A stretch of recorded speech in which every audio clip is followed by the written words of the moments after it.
बिस्मिल्लाहिर्रहमानिर्रहीम अस्सलाम वालेकुम welcome to literature with WB। यूं तो आदत नहीं मुड़ के देखने की मुझे, तुम्हें देखा तो सोचा एक बार और देख लूं। तो चैप्टर नंबर 3 को एक दफ़ा और देखने की ज़रूरत है हमें, क्योंकि इसका कुछ हिस्सा रह गया था। इसकी एक अप्रोच थी और इस अप्रोच के कुछ प्रिंसिपल्स थे जो कि रह गए थे, तो इसीलिए हम लोग चैप्टर नंबर 3 को देखने की दोबारा ज़रूरत है। तो आज के इस वीडियो में हम लोग फंक्शनल कम्युनिकेटिव अप्रोच देखेंगे और साथ में इसके प्रिंसिपल्स को देखेंगे। तो विदाउट एनी फर्दर डिले आज की इस वीडियो को शुरू करते हैं।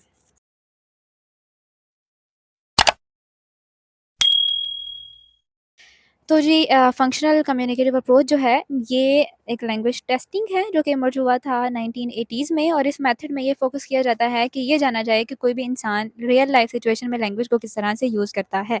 ठीक है, इसको हम लोग कह सकते हैं कि प्रैक्टिकल कम्युनिकेशन स्किल्स के प्रैक्टिकली किसी भी लैंग्वेज को हम लोगों ने किस तरह से यूज़ करना है, ये हम लोग फंक्शनल कम्युनिकेटिव अप्रोच में देखते हैं। इसके कुछ की फीचर्स हैं वो देख लेते हैं। सबसे पहले है रियल लाइफ कॉन्टेक्स्ट। अब इसमें ये जो टेस्ट डिज़ाइन इस तरह से किए जाते हैं कि वो रिफ्लेक्ट कर रहे होते हैं रियल लाइफ लैंग्वेज को, ठीक है? रियल लाइफ कॉन्टेक्स्ट को, कि रियल लाइफ में किसी भी लैंग्वेज को अगर यूज़ करना है तो वो किस तरह से होगा। हम लोग लैंग्वेज को किस तरह से यूज़ करते हैं? कॉन्टेक्स्ट के हिसाब से। जिस तरह का कॉन्टेक्स्ट होगा हम लोग लैंग्वेज को उस तरह से ही यूज़ करेंगे, ठीक है? फॉर एग्ज़ाम्पल बिज़नेस पर्पसेज़ के लिए अगर यूज़ करनी है तो उसके लिए हम लोगों की कम्युनिकेशन स्किल्स कुछ और होंगी। अगर आप शादी पे गए हैं तो आपकी कम्युनिकेशन स्किल्स वहाँ पे कोई और होगी, राइट? तो इसी तरह से ये चीज़ें जानना कि कौन से कॉन्टेक्स्ट में हमने कौन-सी बात करनी है, इसी चीज़ के बारे में हम लोग फंक्शनल कम्युनिकेटिव अप्रोच के बारे में जानते हैं। ये ख़ैर सिर्फ़ मैंने एग्ज़ाम्पल दी थी, ठीक है? ये आपने पेपर में नहीं लिखनी है, समझाने के लिए सिर्फ़ एक एग्ज़ाम्पल दी थी। इसके अलावा प्रैक्टिकल टास्क। अब इस वाले अप्रोच में, इस वाले मेथड में या इस वाले टेस्ट में ये कह सकते हैं, ये देखा जाता है कि इसमें डिफरेंट टास्क को इंक्लूड किया जाता है जो कि रिक्वायर होते हैं किसी भी टेस्ट टेकर को, कि वो परफॉर्म करे लैंग्वेज फंक्शंस को, ठीक है? इसका क्या मतलब है? सच एज गिविंग डायरेक्शंस, ठीक है, मेकिंग रिक्वेस्ट, और तीसरा पार्टिसिपेटिंग इन कन्वर्सेशन, ठीक है? इन सब चीज़ों के बारे में जाना जाता है इसमें, कि किसी को डायरेक्शन देनी है तो किस तरह से देनी है, राइट? अगर किसी से कोई रिक्वेस्ट करनी है तो किस तरह से करनी है, अगर किसी कन्वर्सेशन में हिस्सा लेना है, पार्टिसिपेट करना है, तो वो किस तरह से करना है, ठीक है? जैसा कि फॉर एग्ज़ाम्पल एक मीटिंग बैठी हुई है, ठीक है? और उस मीटिंग में किसी एक स्पेसिफिक टॉपिक पे बात हो रही है, ठीक है? और तीसरा बंदा कोई उठता है और उठ के ना तो कुछ और कहना शुरू कर देता है कि मुझे ये पसंद है, मुझे ये पसंद है। तो ये क्या होगा? ये वो उसने इर्रेलेवेंट बात कर दी है। ये उस कॉन्टेक्स्ट के हिसाब से बात नहीं थी। ये शो करवाएगा कि इस इंसान को तमीज़ ही नहीं है कि बात किस तरह से करते हैं किसी भी कॉन्टेक्स्ट में रहते हुए, ठीक है? लेकिन अगर कोई तीसरा बंदा कन्वर्सेशन में पार्टिसिपेट करना चाह रहा है, उस मीटिंग में पार्टिसिपेट करना चाह रहा है, तो ऑफ़ कोर्स वो जो टॉपिक उस टाइम चल रहा है, वो उसी टॉपिक पे अपने पॉइंट ऑफ व्यू पेश करेगा, ठीक है? अपने पॉइंट ऑफ व्यू वो उसी पे देगा ना, ताकि वो उस कन्वर्सेशन का हिस्सा बन सके, ना कि ऑकवर्ड लगे कि भई इसने क्या बात कर दी, ये तो बात ही नहीं हो रही, तो ये बात क्यों कर रहा है इस तरह की? ये नहीं, बल्कि ये देखना कि मैंने इस तरह से कौन-सी वर्ड्स को यूज़ करूँ जो इस टाइम कन्वर्सेशन चल रही है, वो उसके मुताबिक हो, ठीक है? इसके अलावा कम्युनिकेटिव कॉम्पिटेंस, ये वही बात है कि इसमें ये फ़ोकस किया जाता है कि किसी भी इंसान की एक कम्युनिकेटिव जो एबिलिटी है वो इतनी इफ़ेक्टिव होनी चाहिए कि उसको पता हो कि उसने कौन से कॉन्टेक्स्ट में कौन-सी बात करनी है, ठीक है? नेक्स्ट इसके एडवांटेजेस देख लेते हैं। तो अब इसका जो रेलेवेंस है वो किससे है? एवरीडे लाइफ से, कि इसमें जब लैंग्वेज को यूज़ किया जाता है ना, तो ये देखा जाता है जब ये टेस्ट लिया जाता है तो ऑफ कोर्स वो ऐसी रियल लाइफ सिचुएशंस को क्रिएट किया जाता है कि बिल्कुल ऐसे लगे कि बिल्कुल एक रियल लाइफ सिनेरियो है और हम लोग उसमें बात कर रहे हैं। एवरीडे लाइफ में जिस तरह से लैंग्वेज को यूज़ करना है, प्रैक्टिकली यूज़ करना है किसी भी लैंग्वेज को, ये इस मेथड में उस चीज़ को देखा जाता है। उसके अलावा होलिस्टिक स्किल्स। अब इस टेस्ट में मल्टीपल स्किल्स को साइमल्टेनियसली टेस्ट किया जाता है, ठीक है? जो कि एक हम लोगों को प्रोवाइड करती है एक बिल्कुल एक कंप्लीट पिक्चर, ठीक है? कि किसी भी इंसान की जो लैंग्वेज प्रोफिशिएंसी है कितनी कितनी है, ठीक है?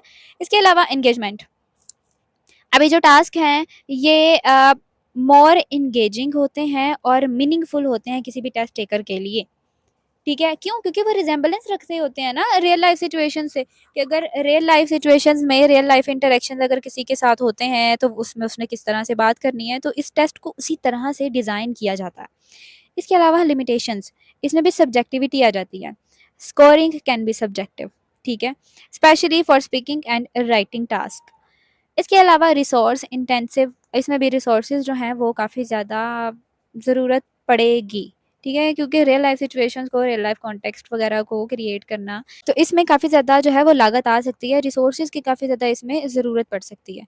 इसके अलावा वेराइबिलिटी, अब इसमें क्या है कि जो परफॉर्मेंस होगी ना किसी भी टेस्ट टेकर की, जो टेस्ट दे रहा होगा, हो सकता है किसी भी स्पेसिफिक कॉन्टेक्स्ट या सिचुएशन जो है वो उसकी इन परफॉर्मेंस पे इन्फ्लुएंस रखे, ठीक है, तो ये इसकी लिमिटेशन में आएगा। अब इस अप्रोच के हम लोग प्रिंसिपल्स देख लेते हैं। तो जो कम्युनिकेटिव लैंग्वेज टेस्टिंग है, इसका एम ये होता है कि किसी भी इंसान को ये देखा जाए, समझा जाए कि वो रियल लाइफ सिचुएशन में किस तरह से कम्युनिकेशन करता है, ठीक है। मोरो ने 1981 में 5 प्रिंसिपल्स दिए थे कि किसी भी लैंग्वेज टेस्टिंग कम्युनिकेशन को किस तरह से इफ़ेक्टिव बनाया जा सकता है, ठीक है। अब इन प्रिंसिपल्स को हम लोग जो हैं वो बारी-बारी देखते हैं। सबसे पहला हमारे पास प्रिंसिपल है, know what you are measuring, ठीक है। ये जानना कि हम लोग मेजर क्या कर रहे हैं, सबसे पहला प्रिंसिपल। सबसे पहला है पर्पसफुल कम्युनिकेशन। अब जब हम लोग बोलते हैं या जब हम लोग कुछ लिखते हैं, तो इस चीज़ का ध्यान रखा जाना चाहिए कि उसका कोई ना कोई पर्पस होना चाहिए, या फिर किसी चीज़ को अचीव करने की कोशिश कर रही है, ठीक है, जो भी हम लिख रहे हैं या जो हम लोग बोल रहे हैं। हमारी जो कम्युनिकेशन है वो बिला वजह नहीं होनी चाहिए, ठीक है। उसके अलावा क्लियर ऑब्जेक्टिव्स। अब हर एक जो लेसन होगा ना, वो लर्नर को उसके जो स्पेसिफिक फंक्शंस हैं उनको अचीव करने में हेल्प उसको मिलनी चाहिए, ठीक है। हर एक लेसन के एंड पे लर्नर जो है वो इस चीज़ के बारे में उसको जानना चाहिए, उसको पता होना चाहिए कि मैंने आज कौन-सी नई स्किल या फिर कौन-सी नई एबिलिटी सीखी है, कौन-सी नई एबिलिटी को मैंने गेन किया है, ठीक है। फॉर एग्ज़ाम्पल, सिंपल सी एग्ज़ाम्पल दे रही हूँ कि आपने आज का मेरा लेक्चर लिया, ठीक है। आज के लेक्चर के बाद आपको कोई ना कोई नई चीज़ तो सीखने को मिलेगी ना, ठीक है। आपको नहीं पता था कि फंक्शनल कम्युनिकेटिव अप्रोच क्या होती है, आपने इस लेक्चर से आपको पता चल गया कि यार क्या होती है, ठीक है। तो इसका मतलब तो ये हो ना कि at the end of the lesson आपको कुछ ना कुछ समझ में आया होगा कि ये क्या चीज़ थी, इस वीडियो का मकसद क्या था, ठीक है। ये जो लिखा हुआ है इन स्लाइड्स में उनका क्या मकसद है, क्या मतलब है उनका, तो ऑफ कोर्स आपने कुछ ना कुछ तो गेन किया होगा। बिल्कुल इसी तरह से लर्नर का जो है वो क्लियर ऑब्जेक्टिव होना चाहिए, उसको ये चीज़ पता होनी चाहिए कि मैंने इस लेसन से क्या सीखा, कौन सी ऐसी नई स्किल या फिर कौन सी ऐसी एबिलिटी मैंने सीखी है इस नए वाले लेसन से, आज के इस लेसन से। At the end of the lesson उसको इस बात का पता होना चाहिए। उसके अलावा टेस्ट गोल्स, जब किसी भी टेस्ट को क्रिएट किया जाता है तो बहुत ज़्यादा इंपॉर्टेंट फैक्टर ये है कि ये जाना जाए, सबसे पहले जब टेस्ट बनाया जाता है ना, तो ये ज़हन में रखना बहुत ज़्यादा ज़रूरी है कि इस टेस्ट में मेज़र क्या किया जाएगा, ठीक है? लैंग्वेज की कौन-सी एबिलिटी को मेज़र करने के लिए ये टेस्ट बनाया जा रहा है। उसके अलावा नीड्स एनालिसिस, अब इसमें ये चीज़ इन्वॉल्व होती है कि लर्नर को किस रियल लाइफ़ सिचुएशंस के लिए लैंग्वेज को सीखने की ज़रूरत है, ये समझना ज़रूरी है, ठीक है? अब हर एक की जो है वो डिफरेंट-डिफरेंट नीड्स होंगी और इसीलिए हर एक लर्नर की नीड्स को जानना बहुत ज़्यादा ज़रूरी है। इसके अलावा इसके कुछ जो हैं वो चैलेंजेस भी इसको कुछ फेस करने पड़ते हैं इस प्रिंसिपल को, और वो क्या हैं कि ये बहुत ज़्यादा ना हार्ड टू प्रेडिक्ट है कि हर लर्नर जो है वो हर रियल लाइफ सिचुएशन से गुजरेगा, ठीक है? कुछ हो सकता है, कुछ की रियल लाइफ सिचुएशंस कुछ और हों, कुछ की कुछ और हों, ठीक है? ये भी हो सकता है कि वो टेस्ट में तो बहुत अच्छा परफॉर्म करें, लेकिन इस बात की गारंटी नहीं है कि अगर वो रियल लाइफ सिचुएशन में जाएँगे तो बिल्कुल इसी तरह से ही परफॉर्म करेंगे, ठीक है? तो इसको हम लोग कहते हैं प्रेडिक्टिव वैलिडिटी। इसके अलावा प्रिंसिपल नंबर 2 है, the whole is more than the sum of the parts, ठीक है? इसको हम लोग समझते हैं कि इसका मतलब क्या है, इसके पॉइंट्स के थ्रू। सबसे पहला हमारे पास है डायनामिक कम्युनिकेशन। अभी जो कम्युनिकेशन होती है ना, वो बदलती रहती है, ठीक है? लाइक एक कन्वर्सेशन हो रही है या फिर अगर कोई टेक्स्ट चल रहा है तो वो उसका एक फ्लो होता है, ठीक है? एक फ्लो के साथ वो चल रही है, ठीक है? उसमें अप्स एंड डाउन्स आ सकते हैं, लेकिन एक फ्लो के साथ चल रही है। लेकिन अगर इन्हीं कम्युनिकेशंस को यानी टेक्स्ट को छोटे-छोटे पार्ट्स में डिवाइड कर दिया जाएगा, ब्रेक डाउन कर दिया जाएगा, तो उसका वो नेचुरल फ्लो नहीं रहेगा और ना ही उस बात का वो मतलब रहेगा जो उस फ्लो के साथ आ रहा था। ठीक है? तो इस तरह से जो कम्युनिकेशन है, अगर हम इसको डिफरेंट पार्ट्स में डिवाइड कर देते हैं, उसको ब्रेक डाउन कर देते हैं, तो कम्युनिकेशन खराब हो जाती है। बिल्कुल खराब हो जाती है और उसका मीनिंग भी वो नहीं रहता। ठीक है? दूसरा क्या है? Combining elements. अब कोई भी इंसान है ना, वो वर्ड्स के बारे में जानता है और ग्रामर रूल्स के बारे में जानता है, तो ये इनफ नहीं है, सिर्फ इतने से काम नहीं चलता, ठीक है। ये इम्पोर्टेंट है कि जब भी हम लोग डिफरेंट एलिमेंट्स को जब हम लोग पुट टुगेदर करते हैं ना, ठीक है, तो उससे क्या होता है कि हम लोग को इस चीज़ के बारे में पता चलता है कि ऐसी कौन सी कम्युनिकेशन है जो कि बहुत ज़्यादा इफेक्टिव रहेगी, ठीक है, डिफरेंट सिचुएशंस में अगर हम उसको यूज़ करेंगे तो। बिल्कुल वैसे ही जैसे हम लोग जब सेंटेंसेस बनाते हैं तो डिफरेंट वर्ड्स को आपस में जोड़ के बनाते हैं ना, तो डिफरेंट वर्ड्स को आपस में जोड़ के जब हम लोग ने सेंटेंसेस तो बना लिए हैं, लेकिन अब इन सेंटेंसेस को इफेक्टिवली किस तरह से यूज़ करना है अपने कम्युनिकेशन में, ये जो है वो मैटर करती है, ठीक है। इसलिए डिफरेंट एलिमेंट्स को आपस में कंबाइन करके इफेक्टिव वे में कम्युनिकेशन करना, दिस इज इम्पोर्टेंट, ठीक है। इसके अलावा डिस्कोर्स कॉम्पिटेंस। अब इस वाले टेस्ट में क्या होता है कि ये जो टेस्ट है ना, ये मेजर करता है कि कोई भी इंसान है ना, वो लॉन्गर पीसेस ऑफ लैंग्वेज को किस तरह से समझता है, ठीक है। सिंगल सेंटेंस को तो यार कोई भी समझ लेगा, ठीक है, सिंगल सेंटेंसेस को नहीं समझना है, बल्कि क्योंकि रियल लाइफ सिचुएशन की अगर बात करें तो उसमें सिंगल सेंटेंसेस नहीं होते हैं, उसमें एक बहुत लॉन्ग कन्वर्सेशन जाती है, ठीक है। इसीलिए लॉन्ग पीसेस ऑफ लैंग्वेज को समझना, किसी भी इंसान कितना समझ रहा है वो इस लैंग्वेज को, इसीलिए फंक्शनल टेस्ट अप्रोचिंग में ये किया जाता है कि इसमें इस एबिलिटी को जज किया जाता है कि कोई भी इंसान रियल लाइफ कन्वर्सेशंस को और पैसेजेस को किस तरह से हैंडल कर सकता है। उसके अलावा इसके यूजेज वर्सेस यूज़, ठीक है? ये नेक्स्ट वाला पॉइंट है, यूजेज वर्सेस यूज़। विडोसन ने एक बात कही थी कि यूजेज जो होता है ना, यूजेज, इसका जो बेसिक मीनिंग ये है कि कोई भी सेंटेंस जो है वो विदाउट कॉन्टेक्स्ट किसी भी सेंटेंस का बेसिक मतलब क्या होता है, ठीक है। जबकि जो यूज है, यूज यूज का ये मतलब है कि कोई भी सेंटेंस क्या मीनिंग गेन करेगा जब उसको स्पेसिफिक सिचुएशंस में यूज किया जाएगा, ठीक है, बात समझ रहे हैं। लाइक यूज इट जो है वो सिर्फ और सिर्फ अगर एक सेंटेंस है, आपने कहीं पढ़ा हुआ देख लिया है, उसका जो बेसिक मतलब होगा उसको हम लोग यूजेज कहते हैं। लेकिन यूज यूज जो है वो इसमें आएगा कि किसी भी स्पेसिफिक सिचुएशन में अगर वो सेंटेंस यूज हो रहा है तो उसको हम लोग यूज कहेंगे, उस टाइम वो सेंटेंस क्या मीनिंग देगा, इसको कहते हैं यूज। उसके बाद जो नेक्स्ट वाला है वो है सिग्निफिकेशन वर्सेस वैल्यू। अब सिग्निफिकेशन का जो मतलब होता है ना, वो ये मतलब है कि सेंटेंस अपने आप में क्या मतलब रख रहा है, ठीक है, सेंटेंस बाय इटसेल्फ। जबकि जो वैल्यू है, वैल्यू का मतलब है कि जो सेंटेंस है वो रियल लाइफ कन्वर्सेशन या कॉन्टेक्स्ट में किस तरह से यूज़ हो रहा है। ऊपर वाली बात ही आ गई, लेकिन डिफरेंट है, ठीक है। किस तरह से डिफरेंट है कि जो एक सेंटेंस है ना, वो कन्वर्सेशन में जब वो यूज़ होगा, डिफरेंट कॉन्टेक्स्ट में यूज़ होगा, तो ऑफ कोर्स उसका मतलब बदल जाएगा, ठीक है। इसके अलावा यानी कि हम ये कह सकते हैं कि जो सिग्निफिकेशन है ना, उसमें ये बात की गई कि उसका जो वो मतलब है, डिक्शनरी मीनिंग जो है वो क्या है, और जो दूसरा है वैल्यू, वो उसका प्रैग्मेटिक मतलब बताएगा कि किसी भी कॉन्टेक्स्ट में जब हम लोग किसी भी चीज़ को यूज़ करते हैं तो उसका मतलब चेंज हो जाता है। उसके अलावा कॉन्टेक्स्ट मैटर्स, ठीक है, कॉन्टेक्स्ट जो है वो भी मैटर करता है। अब जो मीनिंग ऑफ सेंटेंस है ना, ये वही बात आ गई है कि कॉन्टेक्स्ट पे डिपेंड करता है कि किस कॉन्टेक्स्ट में कौन सा सेंटेंस यूज़ हुआ है।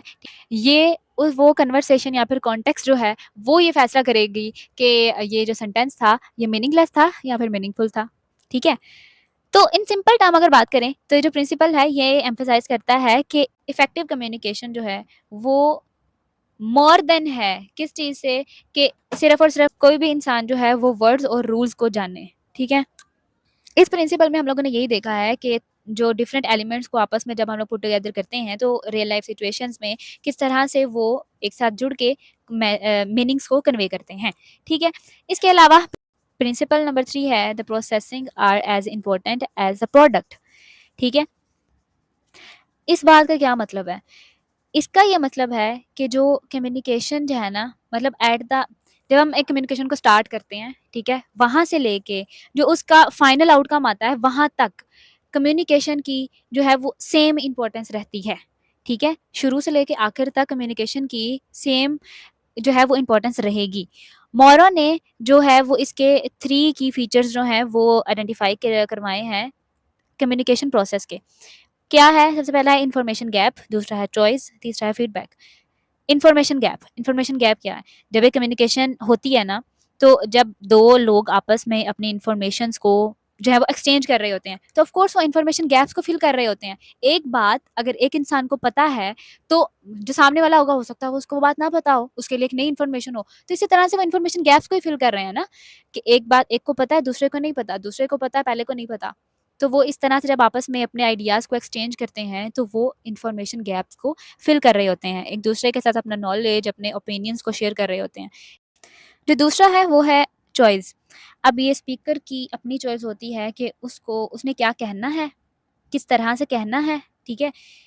लाइक हम ये कह सकते हैं कि जो भी कम्युनिकेशन है ना, वो अनप्रेडिक्टेबल होती है, ठीक है?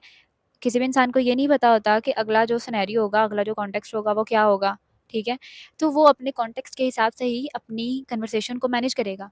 अनप्रेडिक्टेबल होती है कोई भी कन्वर्सेशन, कोई भी कॉन्टेक्स्ट, उसको नहीं पता कि आगे जो है वो नेक्स्ट क्या आएगा उसके पास, ठीक है? उसने किस तरह से वो ऑलरेडी पहले से वो एक स्क्रिप्ट तैयार करके नहीं बैठा होता, ठीक है? वो सिचुएशन के हिसाब से ही जो है वो कम्युनिकेशन को यूज़ करता है। इसीलिए जो कम्युनिकेटिव टेस्टिंग है, इसमें लर्नर्स को ये चांस देना चाहिए कि वो ना स्पॉन्टेनियसली कम्युनिकेशंस में एंगेज रहें, ठीक है? ताकि वो डिफरेंट एक्सपीरियंस करें कि लाइक उनको अगर उनको कोई शक-व-शुबहात हैं, तो वो उससे गुज़रें ताकि उनको पता चले कि इस सिचुएशन में मैंने क्या करना है, ठीक है? उसके अलावा थर्ड वाला है फीडबैक। अब ये जो कम्युनिकेशन होती है ना, वो एक टू वे प्रोसेस होती है, ठीक है? कि जब कोई इंसान एक स्पीकर जो है वो बात कर रहा है, वो आगे से रिस्पॉन्स को एक्सपेक्ट करता है कि अगला इंसान भी उसको कोई ना कोई रिस्पॉन्स करेगा। अब वो जिस हिसाब से रिस्पॉन्स करेगा, उसी हिसाब से पता चलेगा किसी भी स्पीकर को कि अगले ने मेरी बात किस हद तक समझी है, इसको मेरी बात समझ में भी आई है या नहीं आई। एग्ज़ाम्पल दूँगी यहीं पे कि अगर मैं यहाँ पे आपको एक लेक्चर डिलीवर कर रही हूँ और आप कमेंट सेक्शन में आके तो कहते हैं कि हाँ जी, हमें समझ में आ गई है। तो ऑफ़ कोर्स मैंने अपना जो मेरा एक गोल था वो मैंने अचीव कर लिया है, ठीक है? लेकिन अगर कुछ स्टूडेंट्स को कोई पॉइंट्स जो हैं वो नहीं क्लियर हुए, वो आके कमेंट सेक्शन में पूछते हैं कि इसका क्या मतलब है, ठीक है? तो इसका मतलब ये है कि मुझे भी हो सकता है कोई नई चीज़ सीखने को मिले कि मैंने ये बात क्यों नहीं बताई थी, बच्चे ने ये जो है वो पॉइंट आउट किया है। तो इस लिहाज से फीडबैक जो बहुत ज़्यादा इम्पोर्टेंट है किसी भी फील्ड में, क्योंकि जो एक कम्युनिकेशन होती है वो टू वे प्रोसेस होती है। सो ये इम्पोर्टेंट है, ये समझना कि जो भी आप मैसेज दूसरों को कन्वे कर रहे हो, अगले इंसान ने उसको कितना समझा है। आपने वो गोल अचीव किया भी है या नहीं किया जो आपका गोल था, ठीक है? क्योंकि आप बोल रहे हो, ऑफ़ कोर्स आपको कोई ना कोई गोल है, आपने वो अचीव करना है। वो आपको कैसे पता चलेगा कि सामने वाला आपको किस तरह से रिस्पॉन्स करता है? आपने उस हिसाब से, उसके फीडबैक से आपने ये अंदाज़ा लगाना है कि मैंने अपना जो गोल है उसको अचीव किया या नहीं किया। सो कम्युनिकेटिव टेस्टिंग में ये बहुत ज़्यादा इम्पोर्टेंट है कि क्रिएट किया जाए रियल लाइफ कम्युनिकेशन प्रोसेसेस को भी, और ये प्रोसेसेस हम लोगों ने पढ़ लिए हैं कौन-कौन से हैं। उसके अलावा फोर्थ वाला प्रिंसिपल है integrating language skills is important. Integrative language skills, जहाँ पे भी इंटीग्रेटिव का लफ़्ज़ आएगा ना, तो आप लोगों ने इस बात को ध्यान में रखना है कि यहाँ पर वही लैंग्वेज की 4 स्किल्स के बारे में बात हो रही है, जिसमें कि जो है वो चारों की चारी स्किल्स जिसमें कि वो चारों स्किल्स आ जाती हैं, जिसमें स्पीकिंग, लिसनिंग, रीडिंग, राइटिंग, ठीक है? अब जो कम्युनिकेशन होती है ना, वो डिफरेंट लैंग्वेज स्किल्स को आपस में किस तरह से यूज़ करना है, लेकिन चारों स्किल्स को आपस में किस तरह से यूज़ करना है, इसके बारे में हर एक कम्युनिकेशन में ये चीज़ें जो है वो इन्वॉल्व होती हैं। अब ये जो स्किल्स हैं, ये कनेक्टेड होती हैं एक-दूसरे के साथ और रिलाय करती हैं एक-दूसरे पे, ठीक है? ये बात हम ऑलरेडी कर चुके हैं। इसीलिए कम्युनिकेटिव लैंग्वेज टेस्टिंग में ये बात बताना बहुत ज़्यादा ज़रूरी है कि इन तमाम स्किल्स को सेपरेटली नहीं बल्कि एक कॉम्बिनेशन इन सब को कंबाइन करके टेस्ट किया जाए। क्यों? क्योंकि फिर वो ना रिफ्लेक्ट करेंगे रियल लाइफ सिचुएशंस को, रियल लाइफ कम्युनिकेशंस को, ठीक है? इसके कुछ की पॉइंट्स हैं वो देख लेते हैं। सबसे पहला है स्किल इंटीग्रेशन। लैंग्वेज टेस्ट जो है ना, ये रियल लाइफ सिचुएशंस में होने चाहिए, जहाँ पे लोग जो हैं वो इन चारों स्किल्स को आपस में कंबाइन करके यूज़ कर रहे हों, ठीक है? उसके अलावा हमारे पास है पर्पस ड्राइवन वेटिंग। अब किसी भी स्किल की जो इम्पोर्टेंस होती है, वो उस टेस्ट पे बेस कर रही होती है, ठीक है? इसका क्या मतलब है कि टेस्ट का जो पर्पस है वो क्या है? फॉर एग्ज़ाम्पल हमारे पास एक टेस्ट है इमिग्रेशन टेस्ट।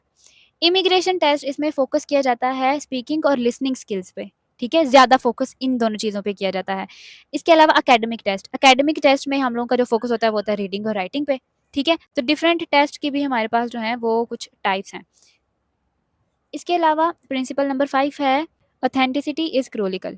ऑथेंटिसिटी का मतलब क्या है? Authenticity means that language test should closely reflect real life situations, कि आप इस बात के लिए मेक श्योर करवाएँ कि जो लैंग्वेज टेस्ट आप ले रहे हैं, वो रियल लाइफ सिचुएशंस को हैंडल कर सकती हैं, ठीक है? वो रियल लाइफ सिचुएशंस को रिफ्लेक्ट कर रही हैं या नहीं कर रही। जो टॉपिक्स आप ले रहे हैं, जो लैंग्वेज को यूज़ आप करना सिखा रहे हैं या उस टेस्ट में जो भी आप मेजर करना चाह रहे हैं, क्या वो रियल लाइफ सिचुएशन को रिफ्लेक्ट करता है? ठीक है? इस चीज़ की ऑथेंटिसिटी होनी चाहिए। अब ये जो लैंग्वेज इस टेस्ट में यूज़ होगी, वो रेलेवेंट होनी चाहिए और मीनिंगफुल होनी चाहिए किसी भी टेस्ट टेकर के लिए, ठीक है? कि उसकी नीड्स और एक्सपीरियंसेस के मुताबिक। इसके कुछ की पॉइंट्स हैं, सबसे पहला है ऑथेंटिक मटेरियल्स। इसमें ऐसे मटेरियल्स का यूज़ किया जाना चाहिए जो कि स्पेसिफिकली टीचिंग या फिर टेस्टिंग के लिए नहीं बनाए गए, ठीक है? मतलब ऐसे मटेरियल्स का यूज़ करना जो कि रियल लाइफ सिचुएशंस को रिफ्लेक्ट कर रहे हों। फॉर एग्ज़ाम्पल उसमें न्यूज़पेपर आ सकते हैं, आर्टिकल्स, जॉब एड्स, ठीक है? इसके अलावा ऑथेंटिक टास्क। अब इसमें जो टास्क होते हैं ना, उसको इस तरह से डिज़ाइन किया जाना चाहिए कि वो रियल लाइफ़ की ही मिमिक्री हो, ठीक है? रियल लाइफ़ सिचुएशंस की को मिमिक कर रहे हों वो। फॉर एग्ज़ाम्पल आपने जो है वो अगर आपको ये टास्क दिया जाए कि आपने एक होटल की रिज़र्वेशन करवानी है, ठीक है, रियल लाइफ़ में, तो आप फ़ोन पे करवाना चाह रहे हैं, तो आप किस तरह से करवाएँगे? आप सामने वाले को क्या ऐसा बोलेंगे कि वो जो है उसको समझ में आ जाए कि आप रिज़र्वेशन चाहते हैं, ठीक है? तो ये चीज़ आ जाती है रियल लाइफ़ सिचुएशन में। उसके अलावा टेस्ट फॉर्मेट एंड कंडीशंस। ये जो टेस्ट है ये कंडक्ट किया जाना चाहिए रियल लाइफ़ सिनेरियोज़ में। फॉर एग्ज़ाम्पल स्पीकिंग टेस्ट वो फेस टू फेस होना चाहिए rather than recording and over phone. हाँ, फॉर एग्ज़ाम्पल रिकॉर्डिंग की अगर बात करें, तो रिकॉर्डिंग करते टाइम हो सकता है उससे कुछ मिस्टेक्स हों, ठीक है? और बाद में वो फिर से रिकॉर्डिंग करके उसको ठीक कर ले, ठीक है? लेकिन फेस टू फेस क्या होता है कि जब आप किसी से बात कर रहे होते हो, तो पता चल जाता है कि इंसान कहाँ पे अटक रहा है, ठीक है? इसको कहाँ पे ज़्यादा ज़रूरत है प्रैक्टिस की, ठीक है? तो इस तरह से रिकॉर्डिंग या फिर जो फ़ोन पे अगर किया जाए तो उससे ज़्यादा बेहतर है कि फ़ेस टू फ़ेस इस चीज़ को जो है वो टेस्ट को लिया जाए, ठीक है? तो ये थी आज की वीडियो, होप सो कि आपको इसकी समझ आई होगी। इन स्लाइड्स का लिंक मैं डिस्क्रिप्शन बॉक्स में दे दूँगी, चैनल पे नए तो सब्सक्राइब कर दें, वीडियो पसंद आई हो तो लाइक कर दें। तो इंशाल्लाह मिलते हैं फिर नेक्स्ट वाली वीडियो में, तब तक अपना ख़्याल रखिएगा। अल्लाह हाफ़िज़।